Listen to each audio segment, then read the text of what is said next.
How do we treat colon cancer? Today, we're going to go through the treatment of colon cancer by looking at cases. We're going to be talking about the malignant polyp. We're going to be talking about invasive cancer. We're going to be talking about nodal disease, and we're going to be talking about metastatic disease, as well as a bunch of other things. Let's go. Welcome back to Citizen Surgeon. My name is Dr. Eric Pearson. I'm a pediatric surgeon, and I'm here to scale surgical education. Now, we are talking about the treatment of colon cancer today. We have to split up the treatment of colon and rectal cancer because it's a huge topic, and I think it gets a little confusing when you combine them. And there's some really important things that distinguish the treatment plans for both of these diseases. So, today, we're going to talk about colon cancer, and we're going to make that really clear by going through it with cases, because I think that is just the easiest way to remember anything. I remember when I was taking my final exams in surgery, or even my board exams in adult surgery and my board exams in ped surgery, when you're taking that oral, you're sitting there and you're knocking on the hotel room door. You know, maybe it's done over Zoom now, but we knocked on the hotel room door. We went in the room. You had two examiners sitting there looking at you. And every time they asked a question, I always went back to a patient that I had taken care of or a clinical case that I studied. So I thought this would be the best way for you to learn about this. As always, remember, this is medical education. This isn't medical advice. And if you have any questions about your health, your family's health, make sure to contact your medical professional.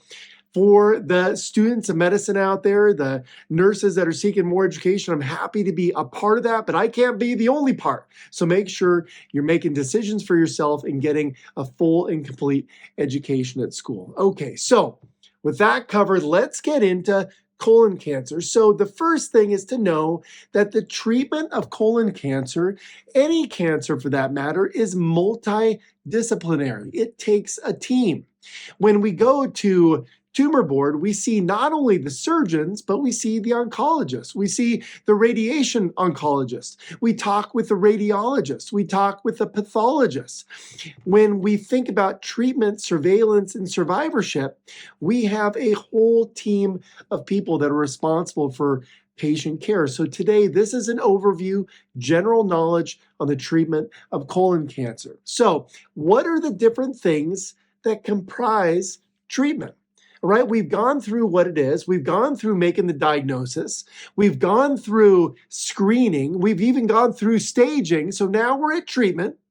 And treatment usually means surgery, chemotherapy, immunotherapy, maybe radiation in some cases, but also surveillance. Okay, so we're going to talk about those things in each of our cases today. So the first case is a 65-year-old male who underwent a screening colonoscopy and a pedunculated polyp was found. The entire polyp was resected. It was marked by the endoscopist, and pathology studies were done on it. So mismatch repair and microsatellite instability was negative. Okay, no sign of Lynch syndrome. The polyp itself was non-fragmented. It was a T1 adenocarcinoma. So what does that mean? That means extended into the submucosa. If you're not sure on the different T stages, make sure to look at the staging talk that I already did. You can check that out up there. And there were no high-risk factors. So it was low grade. It was a grade 1. There was no angiolymphatic invasion, no perineural invasion, and the resection margins were negative. So if you're curious what that looks like, this is just an example of an endoscopic snaring of a pedunculated polyp. Now, pedunculated is like a stalactite kind of hanging off the wall when the wall is distended with gas or even liquid sometimes. Okay, so we see that pedunculated polyp, and the endoscopist can take a snare and wrap that around and then use high energy to divide that from the colonic wall. So that's what a snare is, and that's what this patient had done. And so to refresh our memory a bit, we can pop back to our staging table and we can look at the TNM criteria. So this was a T1 NM XMX, and I say X because we don't know, okay? But for a T1 lesion, what do? Now, we would call this a stage 1 colon carcinoma, and in this setting, we could recommend just observation with no further surgical intervention and, of course, no chemotherapy, okay? Now, we don't need to do an additional workup with a CBC and a chem and a CEA or even a CT abdomen, pelvis, or chest. And for surveillance, we would be doing a repeat colonoscopy in 1 year. Could you do surgery? Again, that's a conversation between the patient and their surgeon and the oncologist, okay? If the polyp was a sessile polyp and it was fragmented, then surgery may be indicated because the risk of recurrence is so high in that state. But here, pedunculated polyp with a T1 lesion, we don't need to do any additional surgery. We can just repeat that colonoscopy in 1 year. But of course, that's a conversation between that patient and their surgeon and oncologist. So let's go to case 2, something a little bit more advanced. All right, so here we have a 56-year-old female who, at their screening colonoscopy, the endoscopist found a right-sided mass. Now, this was a sessile polyp, okay, so flat, serrated, it was fragmented. A biopsy was taken, but the entire mass, the entire sessile polyp could not be resected. When pathology reviewed this, they found no mismatch repair, no microsatellite instability, but they did see a grade 3, so a high-grade adenocarcinoma, and there was a positive margin. Now, the rest of the colon and the rectum were clear. What would you do next? You can even pause the video if you want to think about it. But this patient needs to be staged. Okay, so how do we do that? Well, we're going to get a set of labs. Now, reminder, we've already done our history and physical exam, okay, but we're going to get a set of labs, so a CBC, full chemistry panel, and a carcinoembryonic antigen, okay? That's going to help us when we're looking for recurrence during our surveillance period, okay? What else are we going to get? Well, we got to get some cross-sectional imaging because we have to appropriately stage the patient with imaging, and we do that with a CT scan with the chest, abdomen, and a pelvis. And again, I talked about this in the staging video. All right, so when we do that, we're able to look at the lungs and the liver, which are the most common sites of colon cancer metastasis. So if we do that, what did we find in this patient? Well, we found that the labs are normal, so no anemia, normal CEA. Okay, the CEA doesn't have to be elevated in colon cancer, but it may be. All right, we might see that, hint, hint, in cases down the road. But we see normal labs. The CT scan does show this mass in the right colon, no real enlarged lymph nodes, and no evidence of metastatic disease, and no fluid in the peritoneal cavity. Well, now we have a resectable colon cancer, okay? And we don't know exactly what the T stage or the end stage is, but we believe that this is an M0. And in this patient, we would go for upfront resection.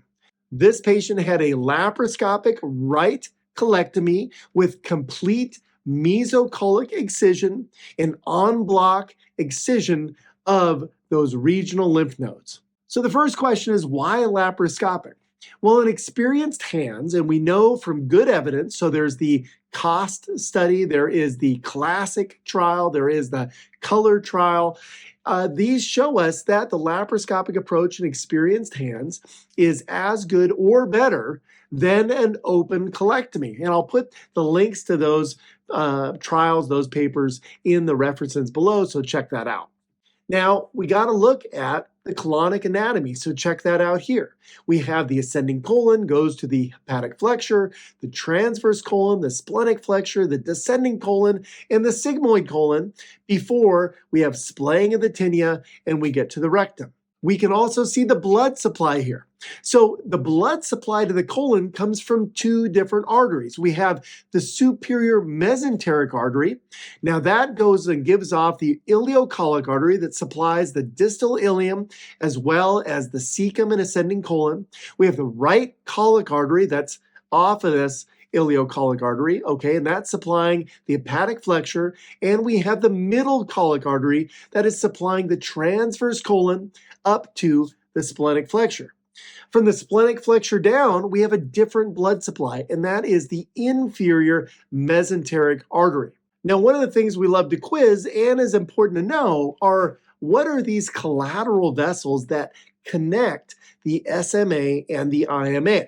Well, the most popular one is the marginal artery of Drummond, and we see that as a collateral vessel that is near the splenic flexure, and that connects the SMA and the IMA. Now, if the IMA is ligated, then the marginal artery of Drummond can supply that splenic flexure, that watershed area. Now, similarly, if we have a problem with the superior mesenteric artery or the ileocolic artery, we can get supply to that right colon, transverse colon, through that marginal artery of Drummond and the inferior mesenteric artery. Okay, so are there any others? Well, the other one, which can sometimes be confused as two, maybe it is two. I think the debate is out. If you know the answer, leave it in the comments below. But the other two to talk about are the arc of Rheolin and the meandering artery of Moskowitz. Now, these are other collateral vessels that are located along the mesentery and the colon, connecting the SMA circulation and the IMA circulation. If you are interested in this, I'm going to put another paper in the references and check that out because I think surgical history is interesting. And of course, I'm fascinated with anatomy. And if you are a surgeon, I'm sure you are too. Now, when we're doing surgery for cancer, we have to follow certain principles, okay? And this is whether you're doing an open or laparoscopic or robotic, it doesn't matter. You have to follow these principles. So the first principle is you have to do a thorough examination of the abdomen if you're going to do an operation for colon cancer. Now that means being able to look at the different organs, being able to look in the pelvis, being able to look at the peritoneal surface to see if we have peritoneal disease, okay? To see, do we have any hepatic nodules that we didn't see on the CT scan? All right, so we want to be able to thoroughly evaluate the abdomen.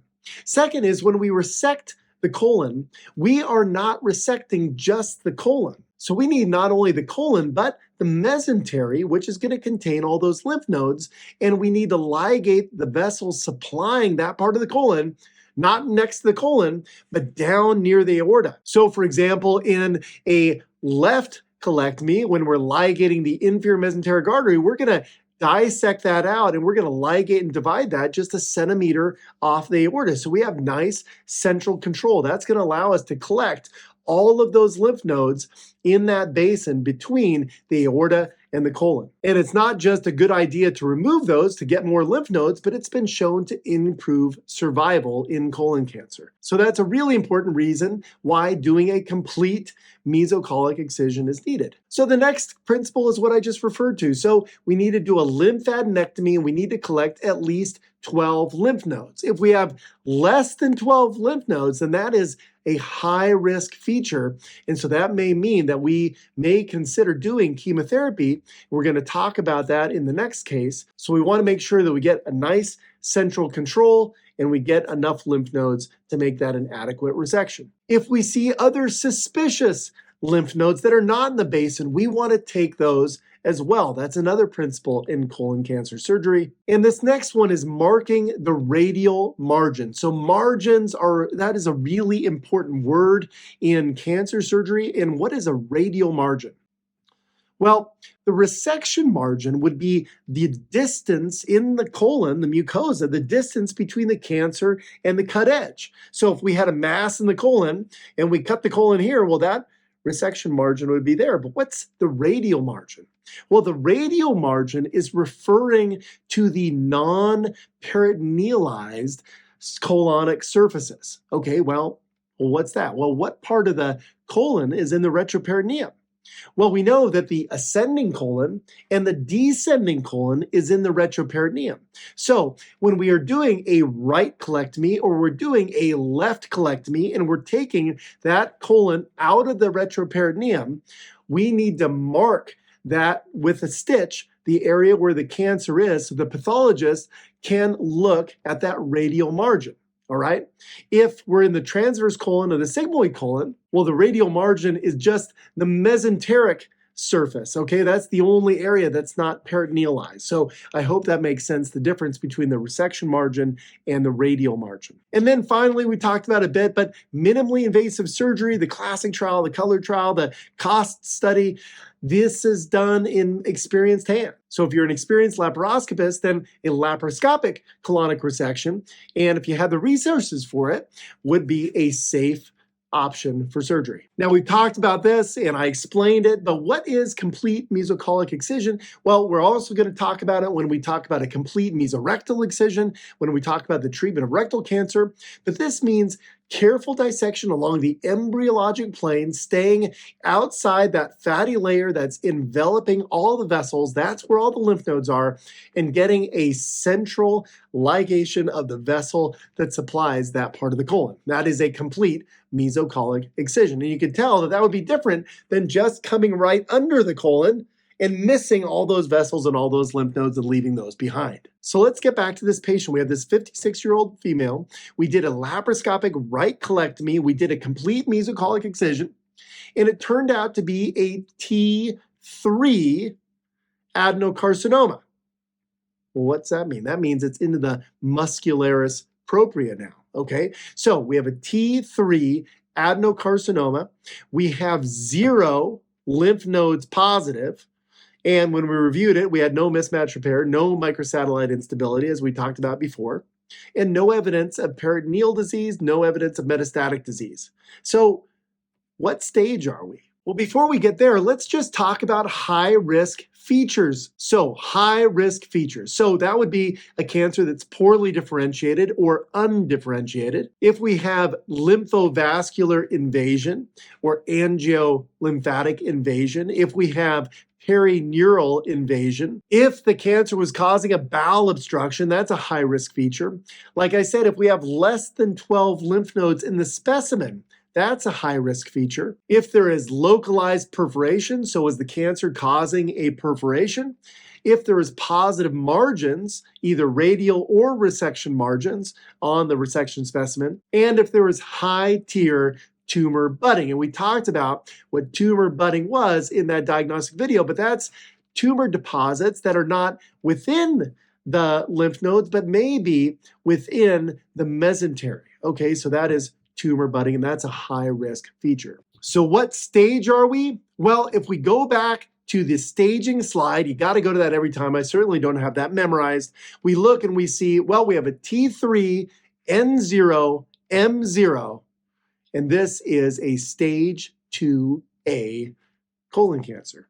Well, what do we do for a stage 2A colon cancer? And this is a conversation between the patient, the surgeon, and the oncologist, the whole multidisciplinary team. But there is the option versus observation versus adjuvant therapy. Adjuvant therapy is chosen, then usually this would be with capecitabine or 5-FU and leucovorin, but not with oxaliplatin, which we'll talk about later. But oxaliplatin has a high risk of neuronal injury, so getting tinnitus, getting imbalances, autonomic neuropathies, things like that. And we'll talk about that in a little bit more detail later when we talk about adjuvant therapy and adjuvant chemotherapy.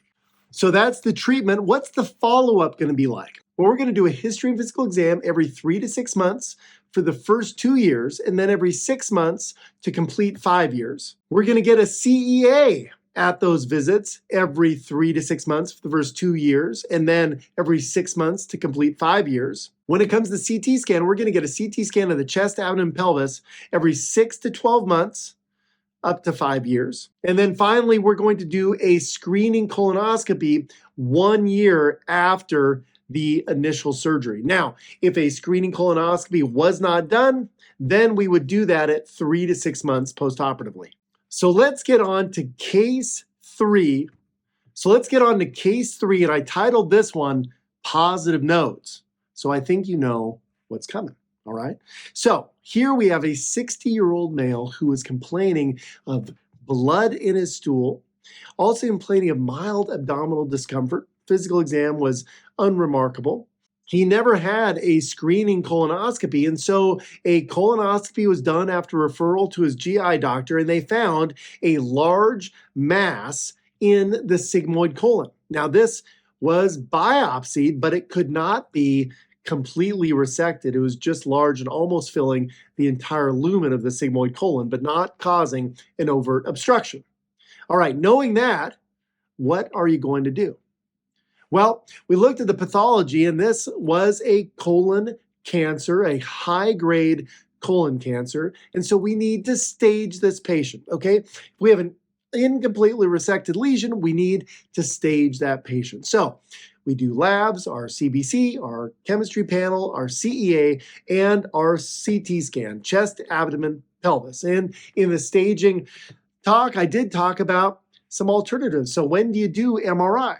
PET scan's not really indicated, but MRI may be if you have a contraindication to using iodinated contrast, or if you have a real distal sigmoid lesion and you need to differentiate that from a rectal cancer. So make sure to check out, watch that video. But in this patient, we need to stage them. And so what did we find when we staged them? Well, we had a mild anemia. We had an elevated CEA, and on the CT scan, we saw this large mass with bulky lymphatic disease, but no evidence of liver or lung metastasis. All right, now what are you going to do? So here, a laparoscopic left colectomy was completed. Thorough evaluation of the abdomen did not reveal any additional peritoneal disease, no evidence of liver metastasis. There was no significant peritoneal fluid, okay? So a laparoscopic left colectomy was completed. This was done in a medial to lateral technique. We would place our ports. We would do a thorough examination of the abdomen. We would approach the sigmoid colon, and first approaching the mesentery and going up and ligating the inferior mesenteric artery after dissecting it out, as well as the inferior mesenteric vein. We'll take that mesenteric fold. We want to reflect the colon medially, taking down the peritoneal attachments laterally between the sigmoid colon and then the descending colon. We're going to choose where we're going to divide it, distally as well as proximally. Oftentimes we'll divide it distally with a stapler intracorporeally. And then when we divide it proximally, we bring those together through a transanal circular staple to join those, okay? So that would be a laparoscopic left colectomy. Take out that disease specimen, that goes to pathology. What did the pathologist find? So here we found a T3 high-grade perineural invasion. We also found 12 of 45 lymph nodes were positive with disease, and it was clearly resected with no positive resection margins or radial margins. All right, so what's the next step? Well, we know our T, our N, and our M. So with T3, we can look at the staging diagram again. What's our N? Well, you don't have to memorize it. We can look at our N again. So is it N0, N1, or N2? Well, if it's greater than 7 lymph nodes, then we know it's N2. Here we have 12 lymph nodes. So we're T3, N2. Go back to our staging table. What does that make us? Well, that makes us a high-risk stage 3C. So what treatment are we going to do for adjuvant treatment for high-risk stage C3? Now, we can refer to the NCCN guidelines. That's going to give us some nice direction. And here the treatment would be with either Capox or Folfox. Well, what is that? Well, we talked about them a little bit earlier. Well, Capox, that is capecitabine with oxaliplatin. Folfox is 5-FU, 5-fluorouracil, with leucovorin plus oxaliplatin. Now, what do those medications do? Well, oxaliplatin is a platinum-based chemotherapy drug. It damages DNA and interferes with cell division. Capecitabine is another oral chemotherapy drug, and this is a fluoropyrimidine, okay? And this disrupts DNA synthesis, and that's how that stops cancer cells, but cancer cells are rapidly dividing. 5-fluorouracil is a chemotherapy given intravenously, and this also disrupts DNA synthesis. So that is those 3 drugs and how they would work. And the choice of the drug is really dependent on that multidisciplinary team meeting. But adjuvant therapy for a stage 3C would certainly be indicated. And what does the surveillance look like? Well, the surveillance is going to be the same as in that invasive cancer. So an H&P every 3 to 6 months for 2 years, then every 6 months for a total of 5.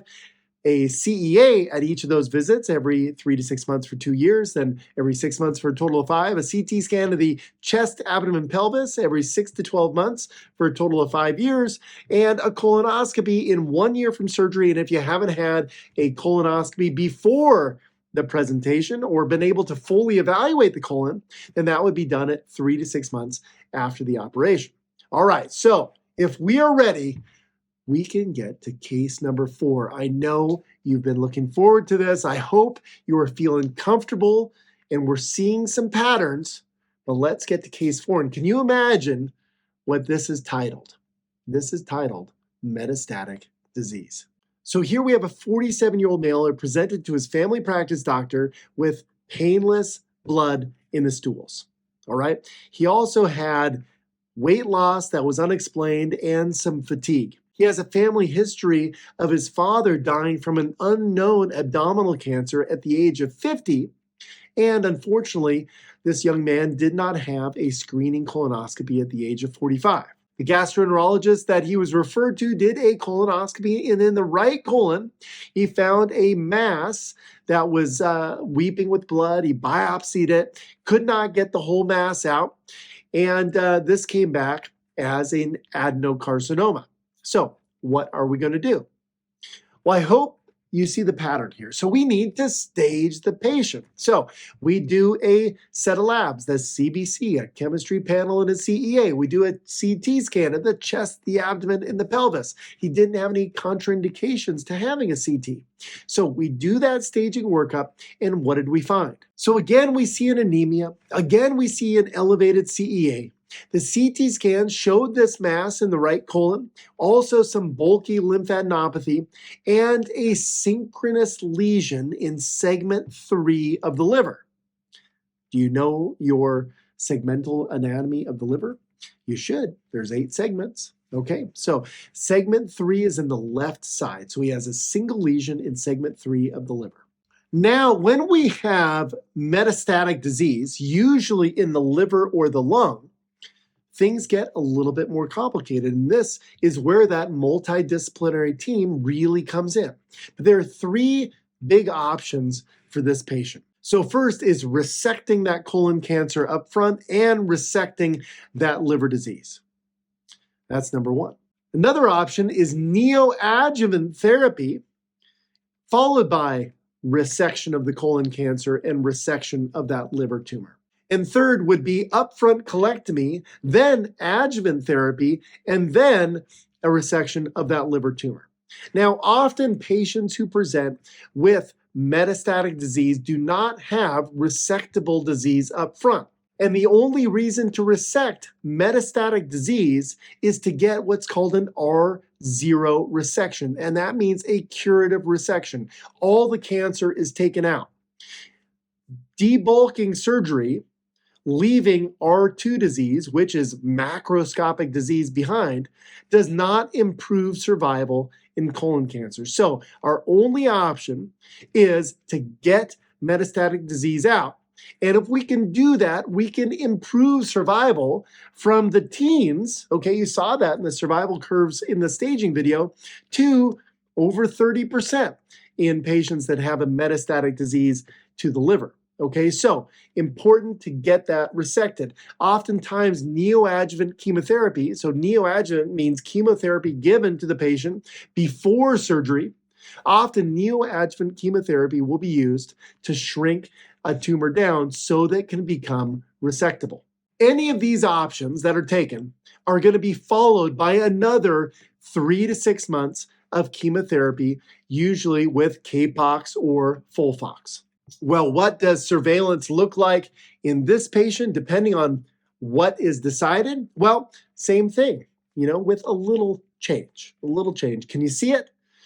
H&P every 3 to 6 months for 2 years, every 6 months for 5. A CEA at each of those visits every 3 to 6 months, every 6 months for 5. And then a CT scan of the chest and pelvis every 3 to 6 months for 2 years, then every 6 to 12 months for a total of 5 years. And the colonoscopy. This needs to be done 1 year from surgery, or if a full colonoscopy wasn't completed, then we want to do that at 3 to 6 months. So we mentioned this really briefly, but what would local therapy be for metastatic colon cancer? Well, there are a lot of options here. Well, local therapy could be hepatic arterial infusion chemotherapy, so that's HAC, transarterial chemoembolization, radioembolization, okay? We can also use tumor ablation, and that tumor ablation, that can be with cryoablation. It can be electroablation. It can be radioablation. So there are a lot of different methods of local therapy, but surgical resection is what is preferred. So far in treatment, we've gone through 4 cases. We've talked about surgery. We've talked about chemotherapy. We've talked about surveillance. But what haven't we talked about? Immunotherapy. So what is immunotherapy? Immunotherapy is an option in particular cancers, specifically those that have mismatch repair or microsatellite instability. In these cancers, we can use a class of drugs called checkpoint inhibitors. So how do checkpoint inhibitors work? Well, checkpoint inhibitors take advantage of the immune system. So the immune system has different checkpoints, and we can think of these as brakes, okay? So we put the brakes on the immune system so the immune system doesn't destroy healthy cells. Well, one of the ways that cancer spreads is that it bypasses these checkpoints, okay? It evades them, and so it can spread and multiply without the immune system attacking it.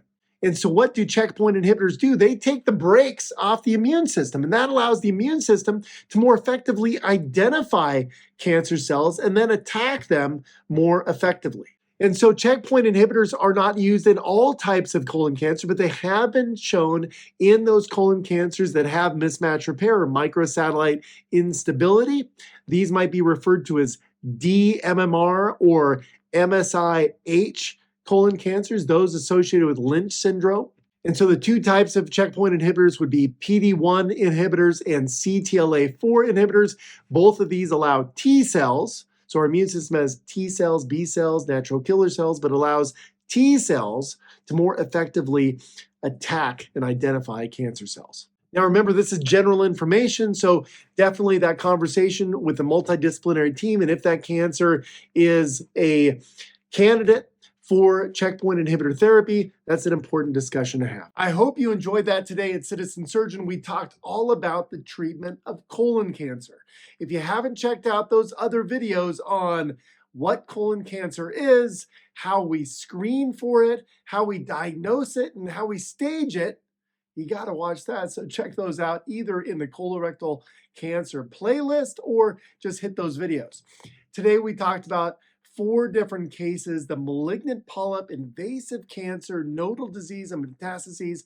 Of course, I couldn't cover everything, so make sure you go back, look at the NCCN guidelines, read Sabiston, get yourself educated. I'll put some links in the references below to great papers that you need to read. If you like the video, be sure to share that with your friends, your colleagues, give it a like, set the reminder, subscribe to the channel. That lets me know that I'm providing value to you. As always, stay safe, study hard. I'll see you next time.